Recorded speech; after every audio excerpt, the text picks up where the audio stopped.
Welcome to Clan TV, sponsored by Wellwood Communications. Another big weekend in the offing. It's Braehead Clan versus Edinburgh Capitals. The first game here in Glasgow is a sellout. With us to talk about that and what's been happening at the club is the backup netminder, Joe Myers. Hi, Joe. How you going? Now, it's been a big couple of weeks coming up in the league, Joe. Can you give us a flavour of what it's been like in the Braehead camp this week? Just the same as usual, really. Was disappointing the last couple of games. Obviously, we didn't perform how we should have done. But the guys realised that, especially after the Nottingham game, and we've really put the effort in and the work in this week to try and figure out what went wrong, improve on that, and make sure it doesn't happen again. So it's the same thing as usual, but we're improving every day. As we said, a great disappointment in those last two results, as you can imagine. What was it like coming back from Sheffield and then to make something of a similar journey, coming back on the back of such disappointing results? It wasn't great coming back after Sheffield. We knew that was a game that would have been massive for us had we won. But in sport, you're never going to win every game. We know that. We're professionals. The game against Nottingham was more disappointing because of the way that we performed. I think Finn said that none of us really performed to how we should have done, and we all agreed with that, and we all took it upon ourselves to improve and make sure it doesn't happen again. So it was disappointing. But I also said you were the best player in that performance at Nottingham as well. Yeah. I don't know if that's a compliment or not, but no, it's good. It was good just to get some ice time, but yeah, being the best player in a 6-0 defeat isn't probably the best thing to have, but there we go. Nevertheless, the confidence will have taken a dent from those two results. Now, at this stage in the season, 4 games left to go. How important is it not to let that affect at least the next 2 games coming up against a team who are chasing a playoff spot? Those games are gone now. I don't think the boys are thinking about them anymore. We know what we did wrong. We've corrected it in this week of practice. We know that we've got Edinburgh coming up the next 2 games, so that makes it easier for us this week. We know what we expect from them. They are fighting for a playoff spot, so it's going to be a tough game. At this time of the season, there's not going to be any easy games anyway, but I think we're well prepared now for Edinburgh, and we know what we're going to have. Now, the team have missed some big players in recent weeks. Chris Frank is set to return to the lineup following his 6-game ban. How much can that help the mentality of the group that need a boost when such a big player comes back? Yeah, it's huge. Frankie's a massive part of the team, a massive part of the dressing room, not just on the ice, but in the dressing room. If we need a boost, Frankie's one of the guys that'll step up and do something. And you see that on the ice in every game that he plays. It'll be massive. We've got players that have been playing and logging a lot of minutes, so to have an extra body back there on the back end, it's going to be huge for the guys. Now, the league's been insanely tight all season.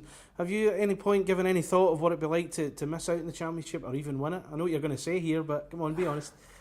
No, I try not to think about it, to be honest. We take one game at a time. We've slipped off the top spot now, but that's the way it goes. If we can get back there and we can win it, then it's going to be great. I've got confidence that we can do it, and I know every guy in the room has got confidence that we can do it as well. We've just got to go and prove it now. I'll ask you once we're off camera what your real answer was. Okay, Edinburgh Capitals come to Glasgow before you guys head there for Sunday's rematch. Are they the sort of team that bring an air of unpredictability about them? Yeah, a little bit, but we've played them, 8 or 9 times already this year, so we kind of know that they can play this different kind of European style hockey. We know what they're bringing into our arena. They are sometimes a difficult team to play because of their unpredictability, but we can prepare for that. We know how it's going to go, and it's going to be a tough game regardless, so we just got to play our best. Now, I've alluded to the fact that Edinburgh are chasing a playoff spot. Given the talent they have playing for them and some of the results they've got, are you surprised they aren't a little higher in the league table? It's a tight league this year, I think, from the very top, like us, to the very bottom of the playoffs and things like that. So they have got some guys that would probably walk onto most teams in the elite league.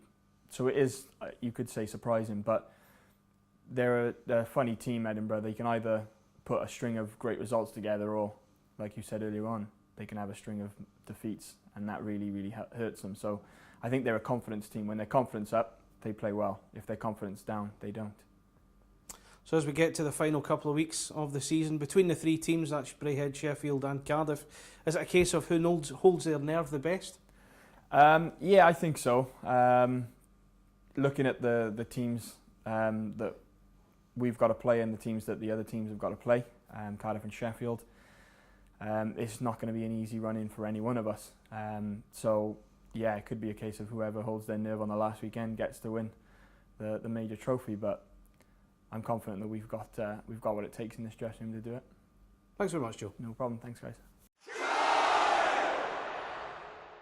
Welcome to Clan TV, sponsored by Wellwood Communications. We're into the final couple of weeks of the regular season. Some big games coming up for the Clan. As you can see, joining me is the Clan coach, Ryan Finnerty. Ryan, we're into the final couple of weeks of the season, as I just said. Second place in the league going into this weekend's games. What's the main message you've drilled into the players over the last week about these matches to come? Well, I think obviously it's been a tough week. You know, we lost 2 games. We didn't score a goal on either of them. So just kind of getting back to basics and practice, and kind of reality set in now that we've fallen to second place. That you know, there's 4 games left to play. We feel we got to win all 4 to give ourselves a chance. But right now it's out of our hands, and we just got to take care of the little things, get back to playing kind of our style and our system, and grind out wins like we have done most of the year. Now, looking back on those last 2 games at Sheffield and at Nottingham, both ending as shutout defeats, of course. No doubt you've had a chance to look at the footage, had a look at the performances of both teams, of both games. Have you had a chance to find any positives from them? I didn't think we actually played that bad on Wednesday, considering the circumstances going into Sheffield. It was a tough day before we even got to the rink, and we had some chances to get something out of that game. But you know, moving into Saturday was just a disappointment. I said Joe Myers was our best player.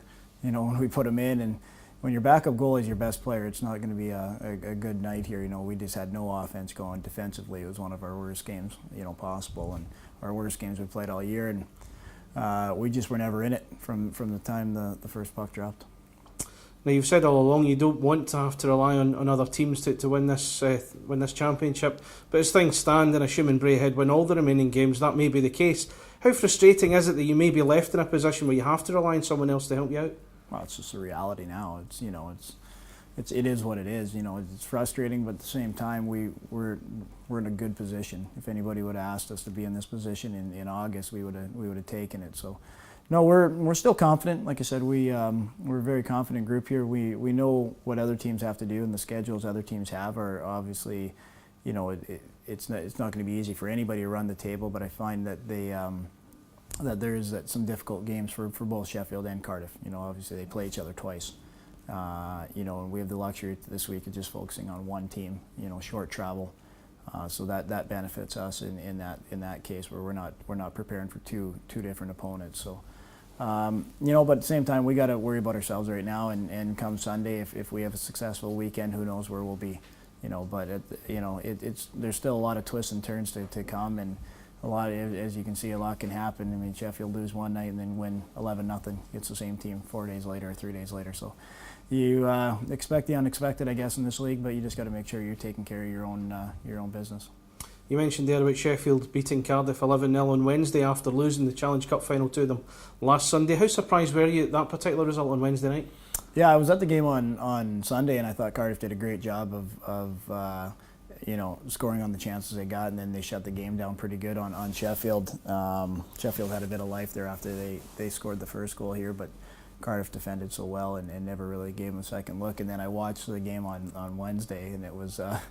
I mean, the scoreline was probably a little inflated. I think Sheffield were 5-on-3 for the last 7 minutes, and Mike Will was in net, and you know, Sheffield looked good, and obviously Cardiff looked like a tired, partied out team, and you didn't know. I don't think anybody expected that scoreline, but it's a one-off game, and this weekend will surely be a different story. Now the Clan return home on Saturday for the first of that double-header with Edinburgh Capitals. It's a sell-out crowd going to be here at Braehead Arena. Is there an element of pressure on the team now? There's been pressure on this team since January. You know, there's no added pressure. Right now, like I said, we've been playing with pressure. We've been talking about pressure now for 3 or 4 months, you know. So, no, there's no more pressure, and it's just a hockey game. We're back at home. We've had success at home. We're playing in front of a sold-out loud building, and we're going to feed off that and that energy. And like I said, we will be a much improved team from last week. Now, Edinburgh have been a funny team in terms of their form, insofar as they can win some big games, then go on a run, or just seem to struggle and can go many games without winning. Given that unpredictability, does that make them a more dangerous opponent to face? I think they got a good team over there. I think Richard does a good job. You know, they got some good offense. They got some guys that can put the puck in the net. Their goalie can be the difference in games when he's on. So like I said, we're preparing to play a very good Edinburgh team, and we know that we need to be at our best if we want to have success over 120 minutes here over the 2 games. So, yeah, you know, we're not going into this game lightly or thinking anything like that, because they've beaten us in the past here, and they've proven they can beat anybody on any given night here. Now, with the lack of goals there's been in the last 2 games, has this prompted you to look at the lines with a view to perhaps rejigging things for the games this weekend? No. Moving on, Clan have been short-handed of late. Chris Frank, Ryan Kavanagh and Lee Esders all absent in recent games. Frankie returns from suspension. You've told me Lee Esders is out for the season, given the extent of his injury. So will Ryan Kavanagh make a return to the team this weekend? Highly unlikely. You know, he is getting closer and closer here, but it doesn't look like he's going to see any action this weekend. And finally, British legend Tony Hand announced his retirement as a player at the age of 47 years old. You've been around the game in this country for a number of years now, Ryan. How much of a role model is he, or can he be for young players coming through? Well, I think he's the Wayne Gretzky of British hockey, so I think all young kids know about him, and I'm sure now he's so old that the young guys have just heard whispers about him. But yeah, I mean, I played against Tony when I was here, and he was a good player, and he was always fun to watch, and you know, in his old molded skates out there and playing in Manchester. But no, I mean, obviously anybody who can play to their 47, is that he's 47? Mm-hmm.